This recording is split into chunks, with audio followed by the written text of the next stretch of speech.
Drop your keys and bow your knees and call me the Prince of Darkness, a criminal master. For when I stamp my feet and snap my teeth, I shall cause a great disaster. It is people like you, not my name, I claim the fame of whence I came, whether it is by wind, storm, or hurricane. From the day my mother gave birth to me, the sun refused to shine, the earth started to tremble. For the age of 1, my toys were cannons and machine guns. From the age of 2, miraculous wonders I began to do. From the age of 3, I had anxiety to rob, murder, plunder, leaving men, women, and children to suffer. From the age of 4, my name was marked with bloodstains on every door. From the age of 5, I was wanted by the KGB, the FBI, the CIA for the wicked deeds I've done, the miraculous wonders I've performed. From the age of 6, I was known as public enemy number 1, 2, and 3. From the age of 7, for a man to fight me, I had to be a double pistol fighter, nerves of iron, muscles of steel. From the age of 8, ladies and gentlemen, my grandfather's life was taken. His treasures were stolen. And from then, I became a midnight robber.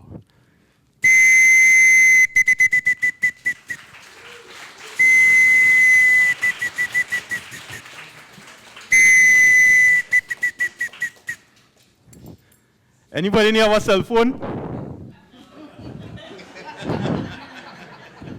A laptop? No. Tablet? No?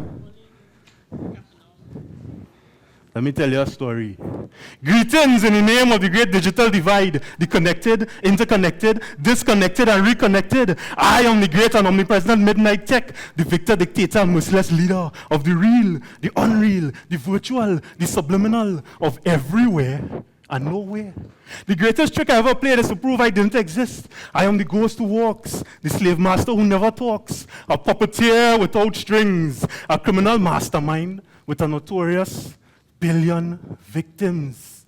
This is the technological advancement of midnight robbery and the political economy. You see, Bill Gates and Tim Berners-Lee went to my school of midnight robbery, from the ballpoint pen to the microchip, calculator to the rocket ship, biometrics, the clone of sheep, a society in head first and knee deep in what?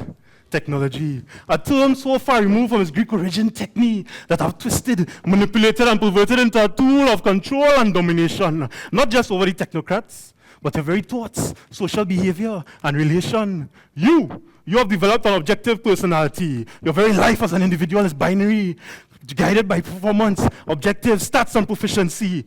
Glitz, glamour, lights, camera, action. This grand spectacle is the inversion of life, a simulation of reality, a hyper-reality. In this global technological oligarchy, the youth are caught in a perpetual gaze, pew, pew, pew, a maze with a means to an end mentality. There's no way that you would ever discover that I am your master, making each and every one of you my slaves.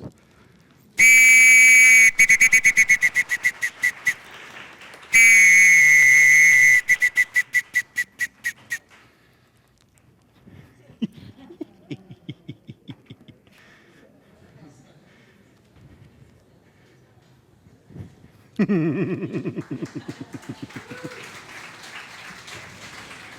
right.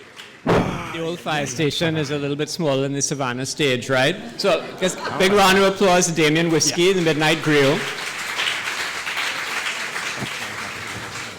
So, why do we have a Midnight Robber here this afternoon? As you may have noticed, looking through the program this year, well, it's not the first time we've had a Midnight Robber at Bocas, but this year in particular, we have a whole series of events that focus on some of our indigenous art forms, from masquerade to calypso to pan.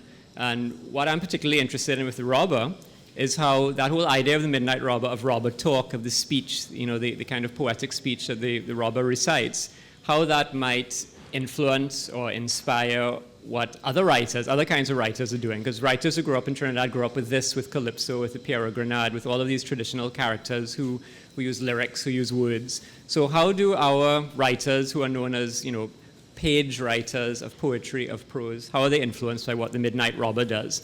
Well, we've invited 3 writers to come this afternoon and share their version of robber talk. Don't know how, I haven't heard the pieces, I'll be as surprised as you. I don't know how closely they will cleave to the traditional robber talk or how far they will depart. They've all dressed in black, and 2 of them have whistles, so they're at least trying. So they're going to all come up here and do their pieces, and then we're going to have a little bit of a conversation. So I'll introduce them all in one go so I don't have to keep hopping up here. First, we're going to hear from Rhoda Bharath, fiction writer, essayist, political commentator, author of the book, the 10 Days, I always want to say the 9 Days Executive, I always get it wrong. The 10 Days Executive and Other Stories, published a couple of years ago. Then we're going to hear from Colin Robinson, poet, newspaper columnist, essayist, activist, whose book of poems published 2 years ago, was it, Colin? 2 years ago, You Have Your Father, Hardhead. And next we will hear from Vahni Capildeo, author of many books of poetry. The most recent one, which we're launching here at the festival on Sunday, is Venus as a Bear. So we're about to hear 3 writers give their version of robber talk. Let's start with Rhoda, and a big round of applause to welcome her.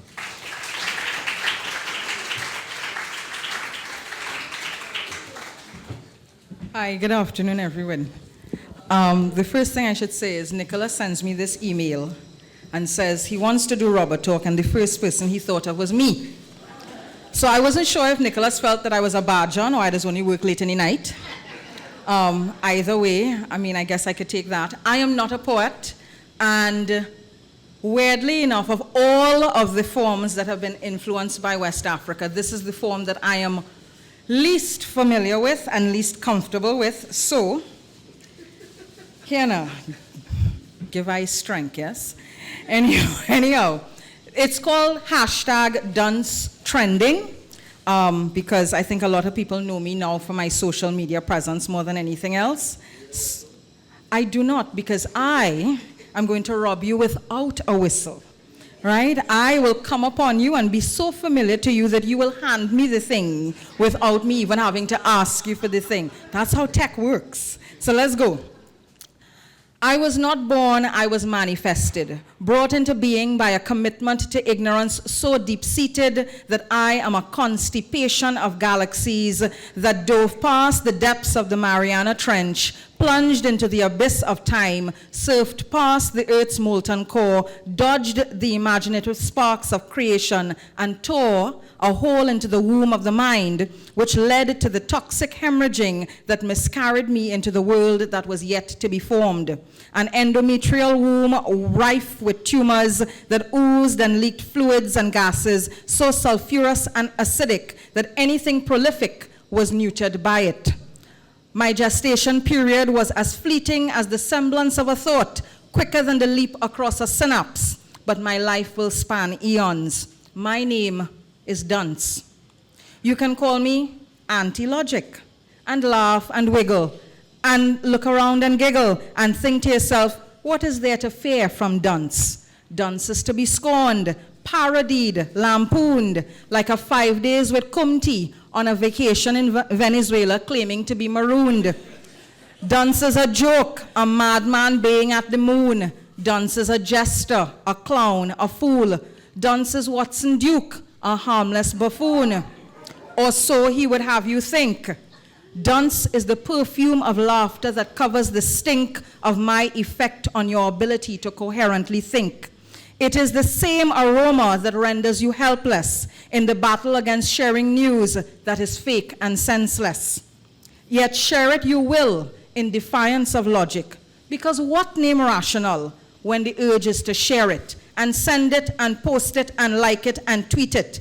10,000 views later, a viral phenomena. Fuck facts, evidence, and statistics. Fuck facts, stats, and evidence. Those are useless criteria. In the card game of life, where only a feeling can matter, who holding up Trump and who is really the joker?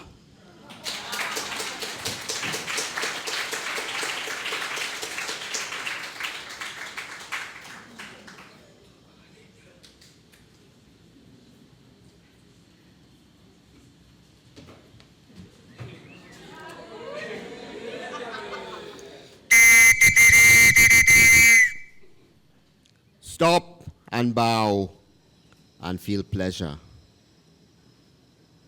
I am the darkness of freedom, the bastard of Lot, the grandson of Onan, and the horn child of Ham. I am Caliban Lanyap. I have the whip to suck salt out your pillar of wounds. Before the dogs of the Spaniards and the shitholes of the Atlantic, before Victoria Corset, before independence get loose in Babylon and Gunlong in Fort Rupert, before Rampasad swish into courtroom, before pretender ever mock or worry, I was born. I have no conception. I am original. I rip up the book of Leviticus and wipe myself with a page of Deuteronomy. I am older than that. I am storm and tempest. I grinned on the teeth and the gums of the Orinoco, before sea flowed to the serpent's mouth, before the syphilitic, arthritic, loose man give this island a bad name. Empty your pockets of shame. Hand over your fundamental chains. You cannot resist my force. I overturn galleons. I rearrange syllables in hills. I uncage lexicon. I am elision and foreclosure. I jangle prepositionality. I am the locative case. I draw out your great house at midnight. I hang white men naked in a silk cotton tree. I am everything you imagine or hoped for. I ransom you kneeling. Release your treasure. Call my nameless.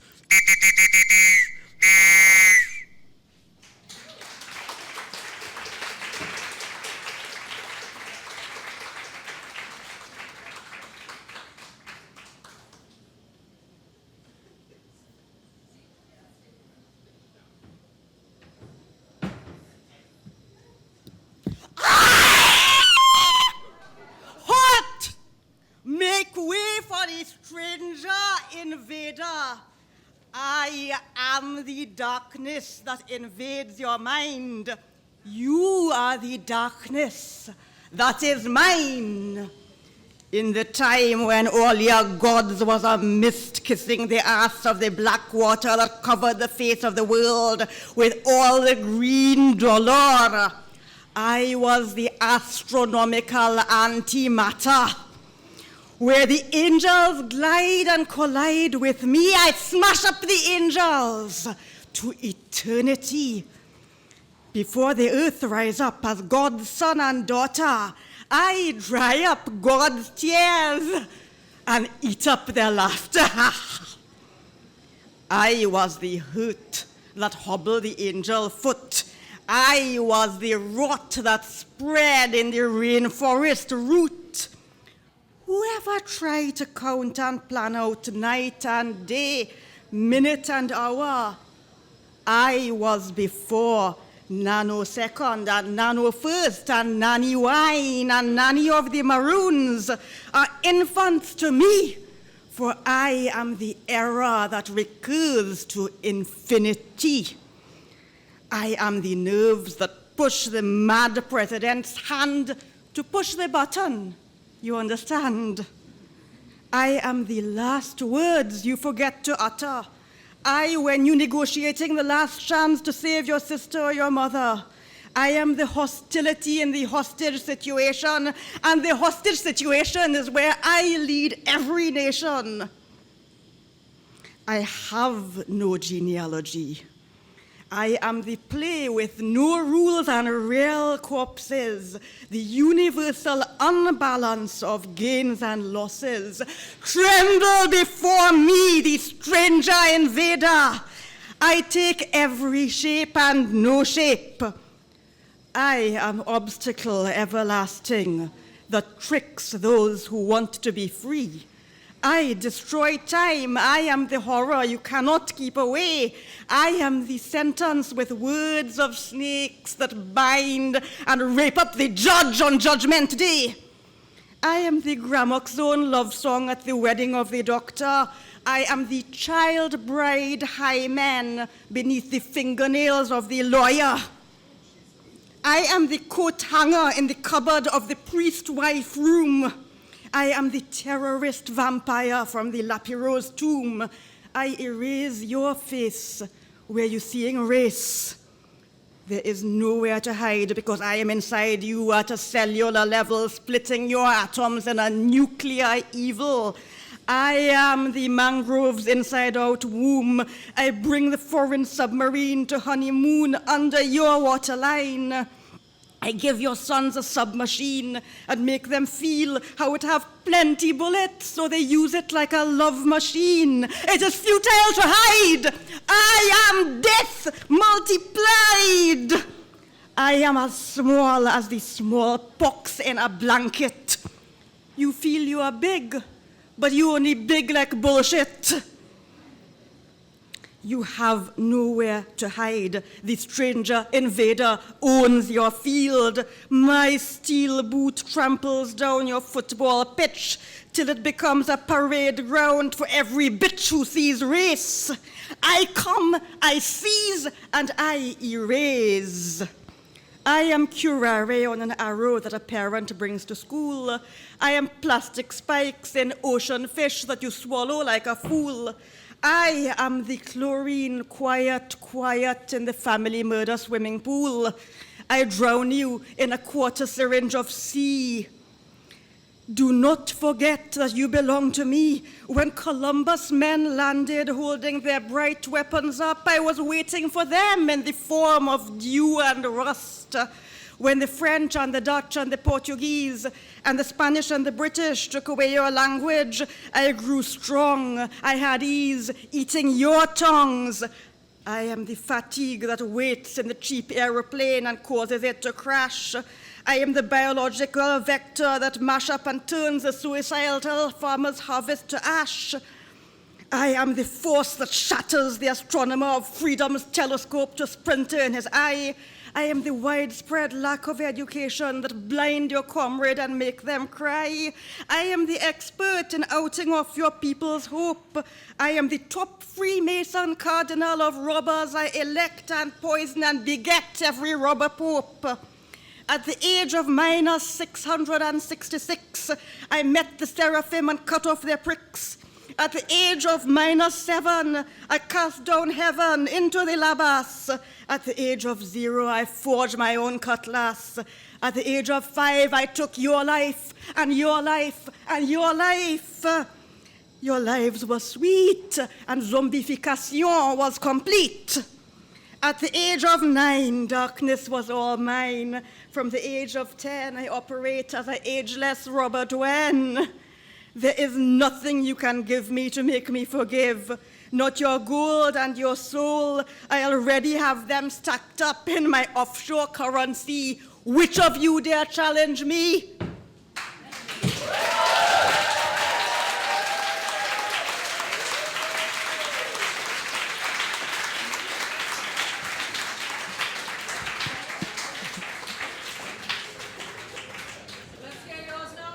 Well, on Sunday, end of the festival, grand finale of the festival, I'll come here and I'll do my robber talk. I'll write it by then. So I'm going to invite the three writers to come up here on stage. I'm going to see if Damian can fit through the door again. So let's have a little bit of a conversation about what this is. What is this thing? Let's see if we can get him in. But meanwhile, writers, please come and take a seat.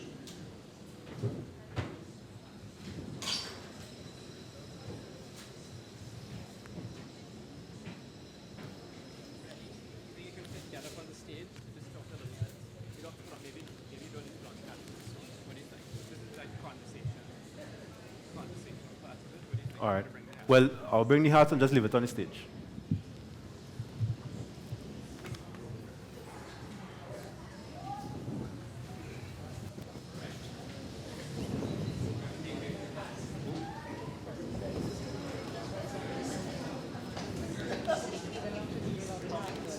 Yeah, well.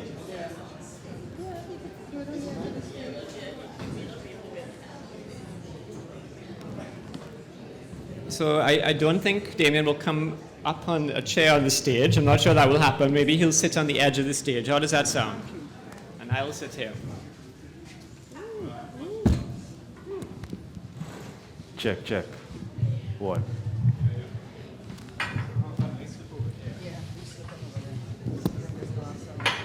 Okay. And maybe Damian can just perch on the edge of the stage. Can you do that? I'm not sure you can get him to chair. All right, so first another round of applause for our four Midnight Robbers.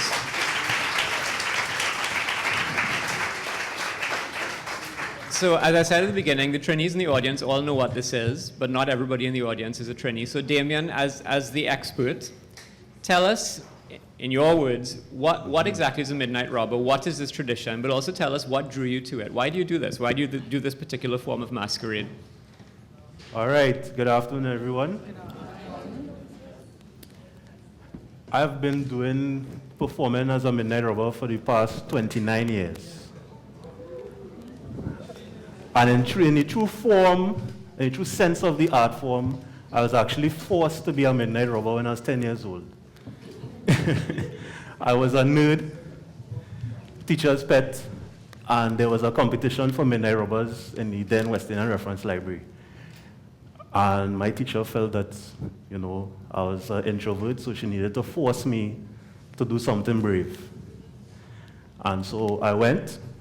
I couldn't tell my teacher no.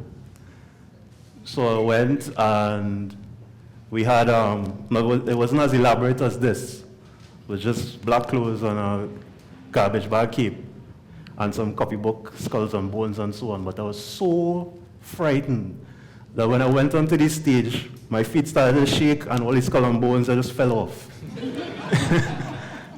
But I placed second in that competition. My father then forced me to enter another competition that carnival, and I had to compete against the judges of the first competition, along with some other Midnight Robbers. I placed third in that competition.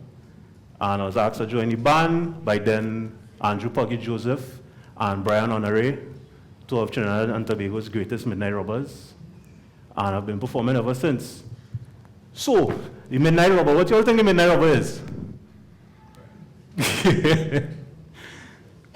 So I perform under the sobriquet Midnight Griot to pay homage to the griot, the African storyteller that came from the west coast of Africa, and he is the predecessor to all of our oral traditions.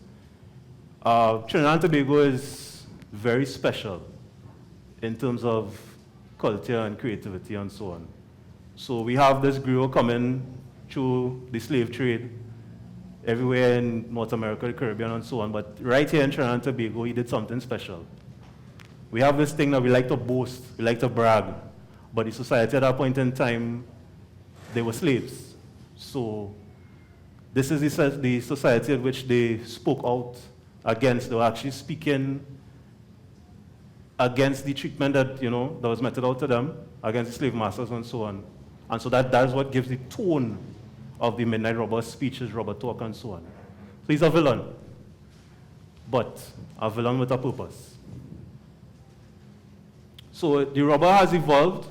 Back in the day, the language, the robber talk, and so on was more about crimes, train robberies, drowning a man in a teaspoon of water, that kind of stuff. But it has evolved over the ages. And so now I didn't have an opportunity to hear you guys. Sorry about that. We were better than you. That's what we're talking about.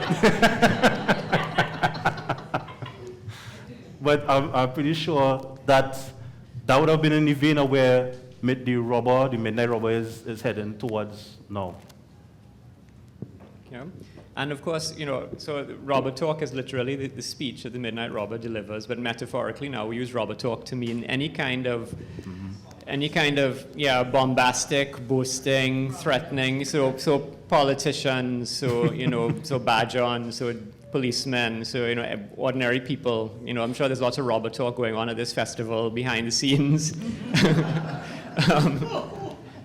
What, you've heard something I didn't? You're going to tell us on Sunday? So I'm interested to hear now from our three writers. well, all born and grew up in Trinidad. Vahni now spends much of her time in the UK. But, three writers who not just born and grew up here, but who, in some ways, you're all carnival participants in different ways. I know this because I've played in bands with two of you. I've been, Rhoda and with Colin, and Vahni is a fancy sailor every year for carnival. So, like many people in Trinidad from all professions, writers here to play mass are involved in carnival. And so I'm interested to hear from your own perspectives, how do you think that kind of cultural context, those kinds of influences have shaped what you do as a writer? Maybe you can start, Rhoda. Okay, I think, the bombastic, grand judge, badjonism aspects of it definitely feature in the prose that I write, the creative prose that I write, and even the statuses that I put up on Facebook from time to time. I will say this, though. Sitting down and converting it into verse was far more challenging than I thought. To be able to prepare for today, I spent the last 2 weeks listening to Bungie Garlin. And that was, once I remembered, okay, I have this thing to do for Nick. So I'm there and I'm like, okay, how do I get prepped for this? I went online, I listened to some of Damian's stuff online as well. So the current Midnight, the guy who is the robber here, I listened to some of his stuff, listened to some of Bungie, and felt like you all were going to get something like in the middle of those things today. Because I guess for me, I felt like the cadence was slower than I am accustomed to even speaking on a daily basis. Because I speak very, very quickly. And so getting myself into the mindset of something that was that much more deliberate and had that slower pace and had that somber tone, I had to focus a lot just to get that somber tone. Because I think generally the tone that I tend to go for is something that has a little bit more levity to it. And so having to prepare for today forced me to take a look at the art form, forced me to take a look at what would be the origins of the art form, and to think a little bit more about the level of thought that has to go into being bombastic. And Colin, Colin did not make that hat specially for today. I'll have you know, he had it at home. Right? And I'm sure there are plenty of Trinities in the audience who have pieces of costumes at home, and I could actually turn up in full regalia as a midnight robber without having to go out to buy anything. We all have bits and pieces at home. So Colin, you've obviously worn that hat somewhere before, but I also know that I think in your writing, but also in your, not just your poetry, but in your newspaper columns, in that kind of writing, you're also very much influenced by Calypso. So how do you think, same question as for Rhoda, how did growing up in this context, surrounded by these things, seeing things like midnight robbers on the road for carnival and hearing Calypsonians perform at Dimash Grand in the tents, how do you think that's shaped you as a writer, but also as a thinker? Because I see the influence of it on the way sometimes you formulate ideas in your newspaper columns. Say more about that. You don't think, I think there's a kind of a Calypsonian's playfulness sometimes, the way you get into topics when in your newspaper columns. So I'm not talking about the poems now. In your columns where you write about, current affairs in Trinidad, about your own activism around LGBT issues, but also just around the idea of citizenship and what that means. There's a sort of a dance that I see you doing in the sentences, the way you approach topics. Like you almost never come at anything straight on. It's always in that kind of Calypsonian sort of weaving of then the chorus tells you what's really going on. Yeah. Am I reading that right? Yeah, but that's a lot different than the Midnight Robber form. I was really challenged by this when Nicholas asked me to do it. I didn't want to say no. Same. You felt the pressure too? Yes. Okay. And I didn't know how to enter the task. As a poet, I've not been focused on form. I mean, the forms kind of infuse themselves into the work, but the deliberateness of form isn't part of my writing. So it was a huge challenge for me. But I think that the rhythms and the cadences and the structure of the language is a part of what we live with, and they're the tools that we work with. And it's more the subtlety of how that weaves itself into what we do in verse as poets, that there are all these influences around us. I started writing as an Afro-Saxon, which is sort of the household that I grew up in. So my kind of engagements with Creole forms in Trinidad has been more of a deliberate exploration. I did not write my first Trinidad Creole poem until, 2014. I was writing in standard English all the time. So it was a very challenging experience for me, and I would be very interested in hearing the audience feedback on the range of presentations that you heard.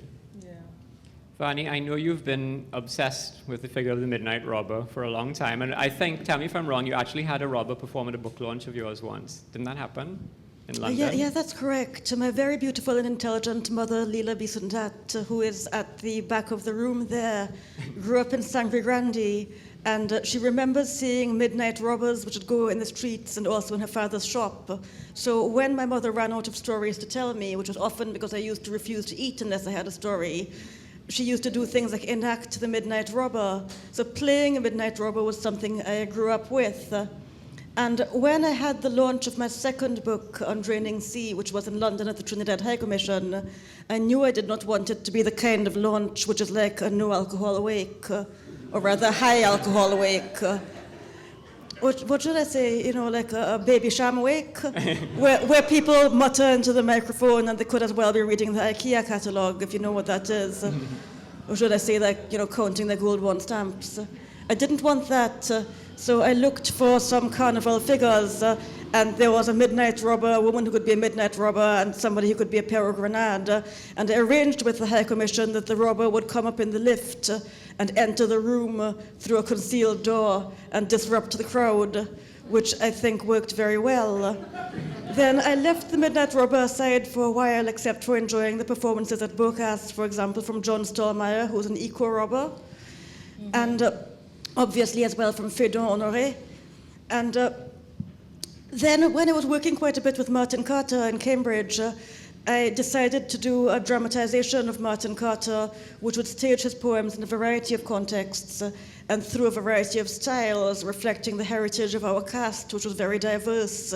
So, for example, there was somebody who'd grown up in Hong Kong, but white British in Hong Kong, who became like a colonial schoolmaster, teaching Carter badly to two people who overturned the classroom. And one of those people was a Welsh-speaking girl from North Wales who took up the tradition of Hoyle, I think it is, which is a sort of mad preaching style of delivery.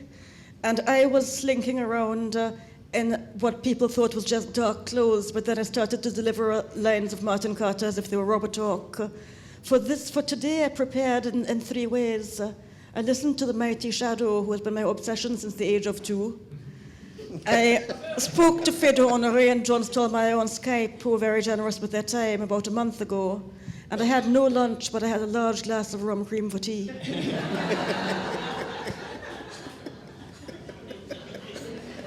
So, Damian, I want to ask you a kind of a flip side of that question, because I've asked the writers how, growing up in and around carnival and traditions like the robber tradition, how that's shaped them. But you, as a practicing midnight robber, and apart from learning from the tradition of the great ones who've come before you in that tradition, what have you learned from writers, from novelists, from poets, or from actors, from people in other creative professions who are not necessarily doing what you do, but that you've been able to take something from that's been able to shape what you do? Wow. I think that's pretty easy as a Trinidadian. You pull from everywhere. So there's the formal training that I would have received younger, but just growing up and in school, where you go on the taxi stand right here in Woodford Square, there's no way the music, even the spoken word poetry right now, I still learn from holla. Yeah, so there's such a plethora of influence and a wide base that you can pull from. And if the robber talk doesn't have, there's a broad framework, but it's not specific, so. It's limitless. What would you say are the key, sorry to take over from you here, what would you say are the key... Mocking pretender. I can't help myself. What would you say are the key tenets to the thing though? Because when in me preparing mine, I was trying to figure out, okay, what's the structure for this thing? What are the key traits or features? So like if I had to teach it to somebody, what would I tell them? Yeah. What must absolutely be in it for it to be a proper robber tour?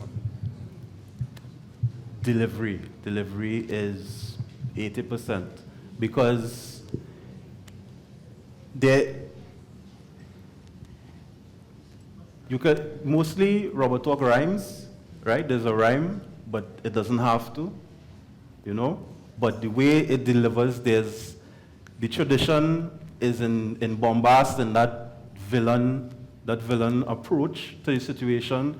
The delivery there must be an attack. The audience must feel threatened, you know, and the material, you always write from the perspective, well for me, I always write from the perspective of a villain. Always write from, so even if you want to tackle any social issue, you think, well for me, you think about how to invoke thought, but from the negative side. But the way that is delivered, you kind of have some introspection. Vahni, Colin, anything you would like to ask our real live midnight robber sitting in front of us? I think I want to push you a little further. I mean, in terms of what the specific poetic conventions, I mean, there's the origin story. Walk us through some of the actual specific techniques in the narrative and how you tell the story. All right, so there are periods of influence. So coming out of slavery in that particular era, it's along with all the devils and demons. So you have to understand the entire carnival story, along with the devils and demons and so on. You're trying to use your ancestors in a sort of way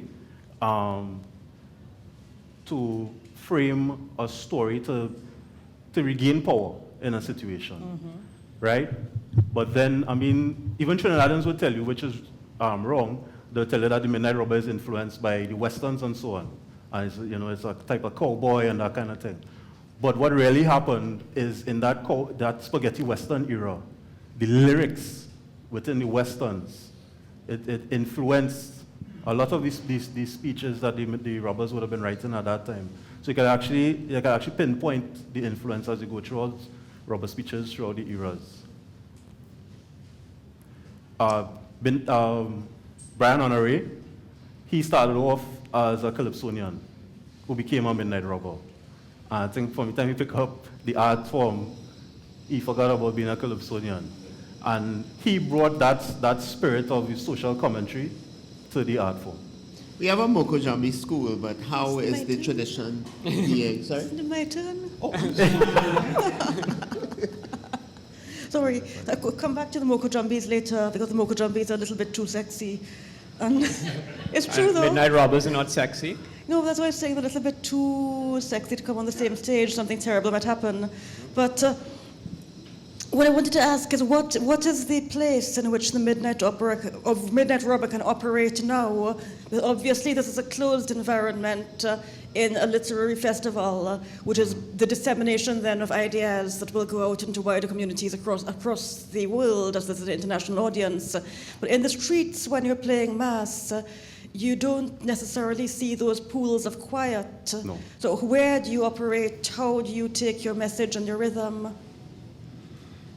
It has been a struggle. We struggle for space within our own carnival environment. When I grew up in the mass, there's something called a guile. It just naturally happens.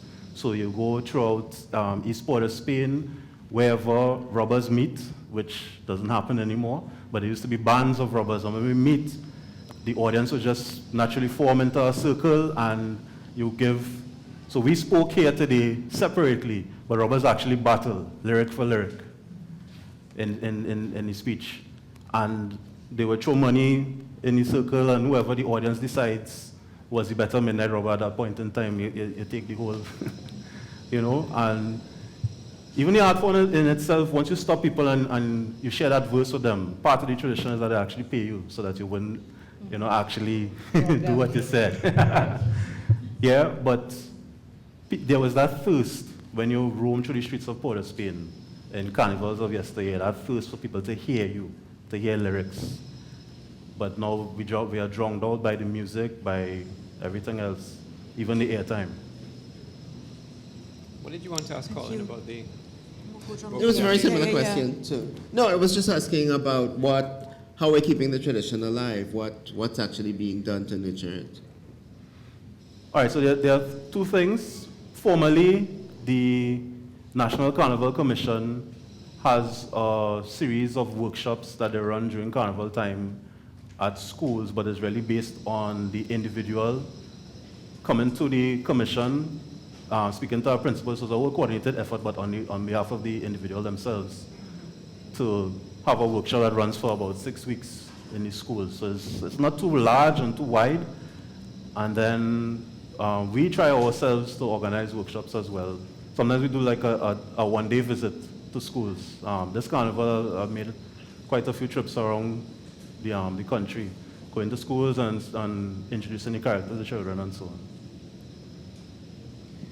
Now, so we started a bit late. I don't want us to run too late. And I know maybe some people in the audience want to ask questions. I do just want to say one thing, which I should really have said at the beginning. Now that we're talking about support for the art form, I just want to acknowledge that this event and other events focused on our indigenous art forms at this year's festival are supported by our Ministry of Community Development, Culture and the Arts. So we're very grateful that they see the value of not just supporting Carnival through the NCC and through the actual festival, but through things like this that give us a chance to talk about these art forms and what their influences are.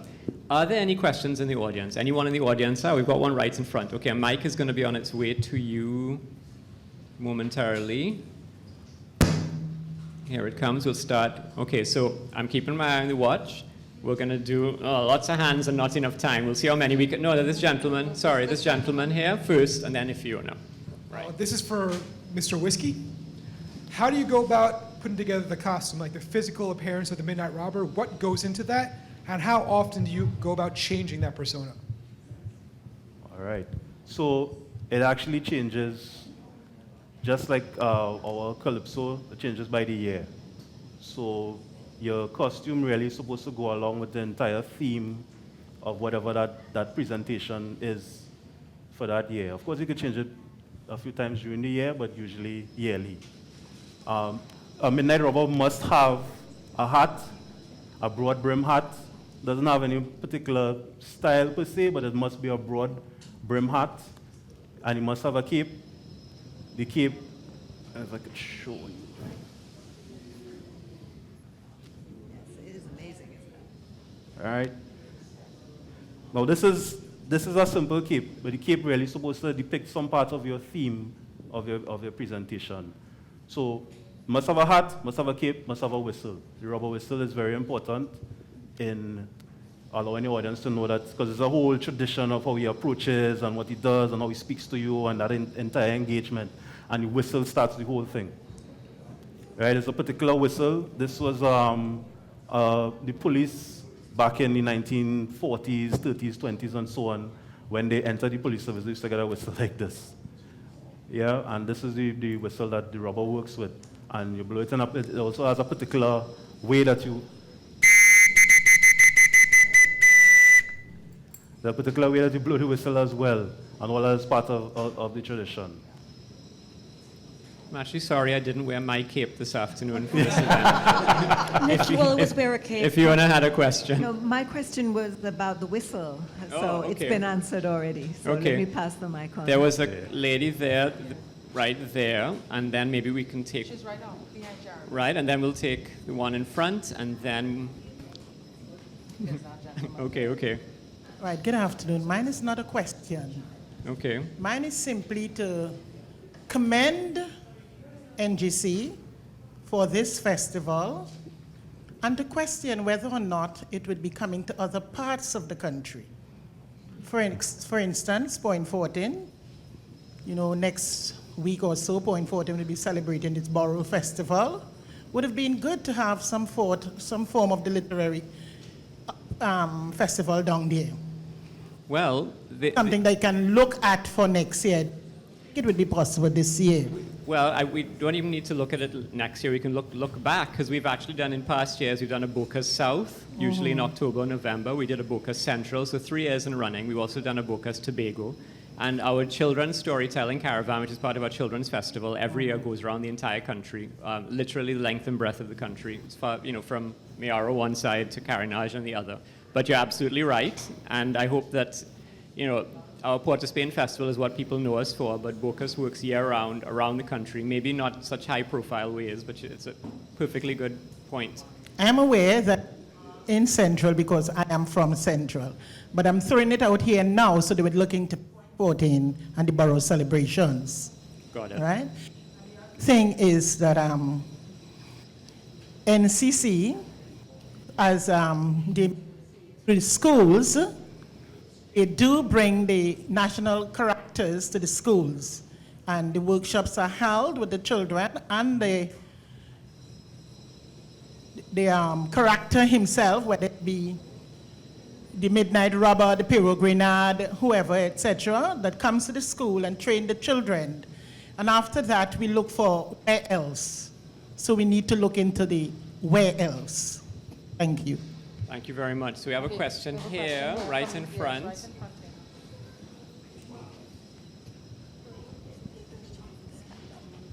How it feels to be a midnight robber?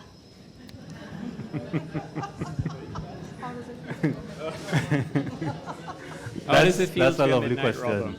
robber? And then, so after we answer this, okay, let's answer first. So it's a perfect question from you, because it was around your age that I actually started, and I had the opportunity to grow as an individual through performing this particular brave, bragging, character. And I started off not wanting to speak in public or speaking in a large group and so on, to being able to perform for hundreds and thousands and so on. And I enjoy every day and every opportunity I get to be a midnight robber. I feel proud of myself. And in going to schools and dealing with children, I get a joy of the amazement of I'd go right back to when I was your age and seeing the midnight robber for the first time.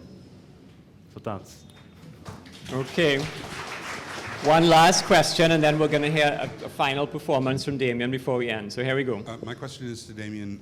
You mentioned the changes within the tradition. Is there anywhere where we can get an anthology, or where we can read the different performances over the years?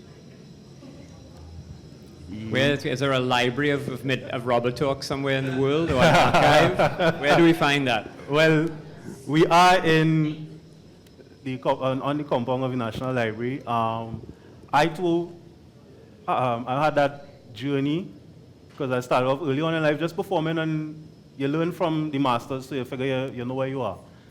But I became a student of the art form. There's a section in the library here that you can go to, and it's not robust, but I could send you to one book in particular, Trinidad Carnival by Errol Hill, right?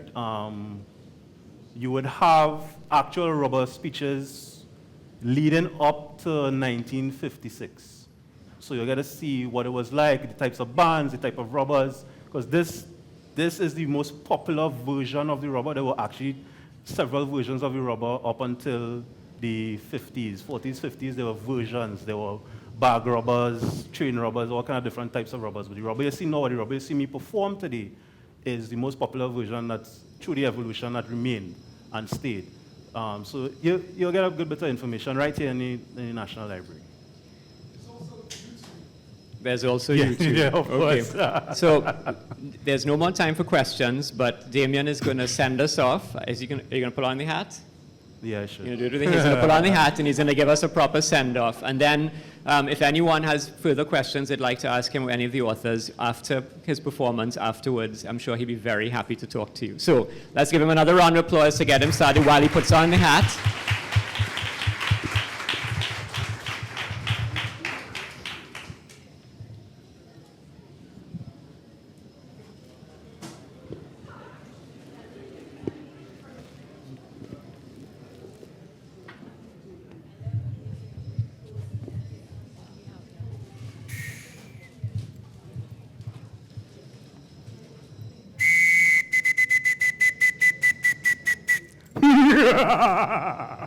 Now let me take you back to another century, in the days of Sir Walter Raleigh, in search of El Dorado, that golden city. Now the midnight robber is known for his verbosity, but for this one, you would have to help me. When I raise my hand like so, the response is El Dorado. Now let me go.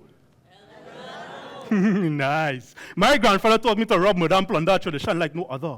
But I decide my own destiny. This is my legacy. To run the rat race, so now I set the pace. The price of oil is falling because my students of midnight robbery are arguing. The economy crumbling, people begging, the recession coming. But the money still spending, which is why I'm posting #win. When this midnight robber goes with your life, money, milk, and honey, you are left doomed in the continual search for get rich or die trying is the mantra that have the young men killing. Corner versus corner, brother versus brother. You could burn tire for bad road on the People TV, but never to protest crime or gangs in your community. Because you too searching for the children. The children growing up messed up for so.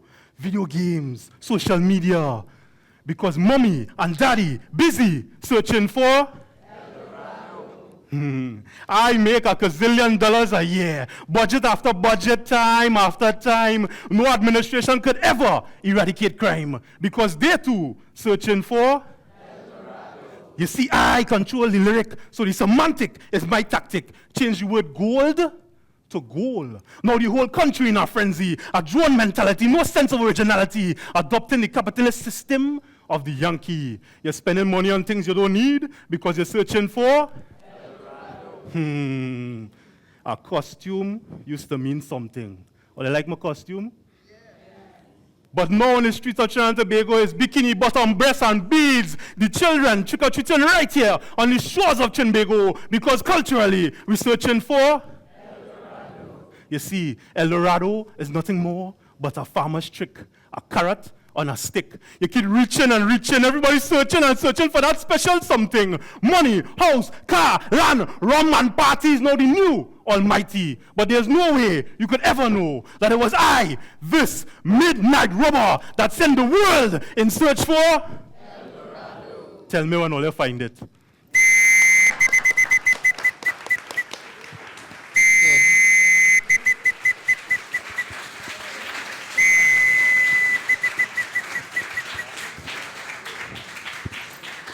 That's the Midnight Griot, Damian Whiskey. Thank you. Round of applause to him. And our 3 apprentice robbers, Rhoda Bharath, Colin Robinson, Vahni Capildeo.